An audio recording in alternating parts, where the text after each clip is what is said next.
Hello, my name's Megan. I'm the founder of Here There Raw and a parenting consultant with Think NVR. Today I want to talk about repair. This is my favourite. I love repair.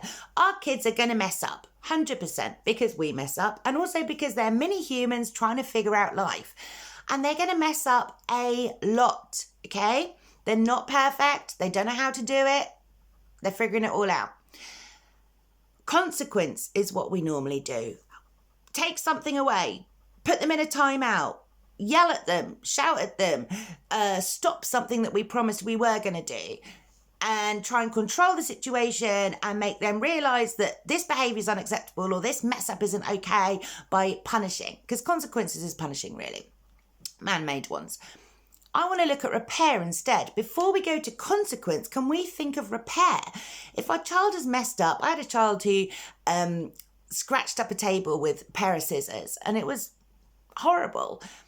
Totally wrecked this table. Consequence could have been, right, that's it, you're going to buy a new one. Wouldn't have learnt that much. Or I could have repaired. And so what I said was, you know what, this was a mess up, wasn't it?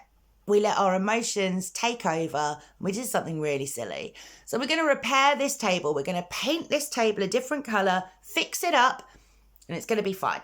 So this weekend, got paper and paintbrushes and paint and all of that malarkey. And they sat there for a while and they repainted this table. They repaired it and it was fine. They understood and they fixed their mess up. I could have twisted it and gone, this weekend you are not having any free time. You are going to sit there and you're going to paint this table and fix it. That's not repair. That's turning a repair into a consequence. And we want to get away from consequences, man-made consequences, and teach them repair. Yes, she lost some time. Absolutely, she did. But that wasn't the point of it. The point was repairing. So try and see, when our kids mess up, can we teach them repair? If they've been rude to you and you go, right, 20 minutes, time out, off you go. I'm not having you speak to me like that.